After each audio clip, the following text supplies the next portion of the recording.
প্ৰাদেশিকৃত মহাবিদ্যালয় বিদ্যালয়সমূহত আমাৰ এটা আগত সিদ্ধান্ত আছিলে যে তাৰ কৰ্মচাৰীসকলৰ দৰমহা আমি আইনৰ জৰিয়তে ফিক্স কৰি ৰাখিছিলোঁ। দৰমহা বঢ়াৰ ব্যৱস্থা নাছিল। যি দৰমহা আছিল তাতে তেওঁলোক থাকি গৈছিল।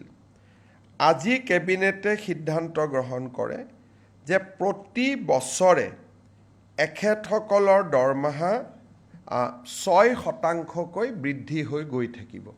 আগতে কেনেকৈ দৰমহা বাঢ়িব তাক আইনখনত লিখা নাছিল। এতিয়াৰ পৰা প্ৰাদেশিকৃত মহাবিদ্যালয় বিদ্যালয়ৰ কৰ্মচাৰীসকল, তৃতীয় আৰু চতুৰ্থ বৰ্গৰ কৰ্মচাৰীসকলৰ দৰমহা প্ৰতি বছৰে 6% ইনক্ৰিমেণ্ট পাই গৈ থাকিব।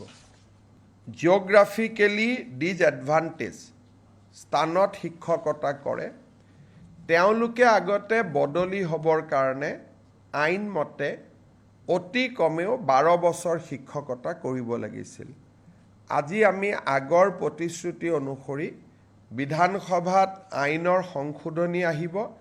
এতিয়া ছোৱালী বা মহিলা শিক্ষয়িত্ৰীয়ে 5 বছৰ কাম কৰিলেই ট্ৰান্সফাৰৰ বাবে উপযোগ্য হ'ব আৰু পুৰুষ শিক্ষক 7 বছৰ কাম কৰিলে ট্ৰান্সফাৰৰ বাবে তেওঁলোক উপযুক্ত হ'ব। এই আইনখন সংশোধনীৰ বাবে আজি কেবিনেটে অনুমোদন জনায়। প্ৰাদেশিকৃত মহাবিদ্যালয় বিদ্যালয়সমূহত আমাৰ এটা আগত সিদ্ধান্ত আছিলে যে তাৰ কৰ্মচাৰীসকলৰ দৰমহা আমি আইনৰ জৰিয়তে ফিক্স কৰি ৰাখিছিলোঁ। দৰমহা বঢ়াৰ ব্যৱস্থা নাছিল। যি দৰমহা আছিল তাতে তেওঁলোক থাকি গৈছিল। আজি কেবিনেটে সিদ্ধান্ত গ্ৰহণ কৰে যে প্ৰতি বছৰে এখেতসকলৰ দৰমহা 6% বৃদ্ধি হৈ গৈ থাকিব। আগতে কেনেকৈ দৰমহা বাঢ়িব তাক আইনখনত লিখা নাছিল। এতিয়াৰ পৰা প্ৰাদেশিকৃত মহাবিদ্যালয় বিদ্যালয়ৰ কৰ্মচাৰীসকল, তৃতীয় আৰু চতুৰ্থ বৰ্গৰ কৰ্মচাৰীসকলৰ দৰমহা প্ৰতি বছৰে 6% ইনক্ৰিমেণ্ট পাই গৈ থাকিব।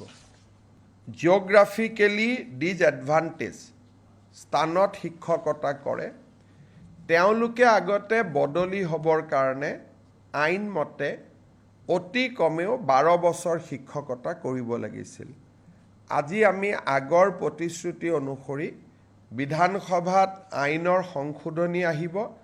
এতিয়া ছোৱালী বা মহিলা শিক্ষয়িত্ৰীয়ে 5 বছৰ কাম কৰিলেই ট্ৰান্সফাৰৰ বাবে উপযোগ্য হ'ব আৰু পুৰুষ শিক্ষক 7 বছৰ কাম কৰিলে ট্ৰান্সফাৰৰ বাবে তেওঁলোক উপযুক্ত হ'ব।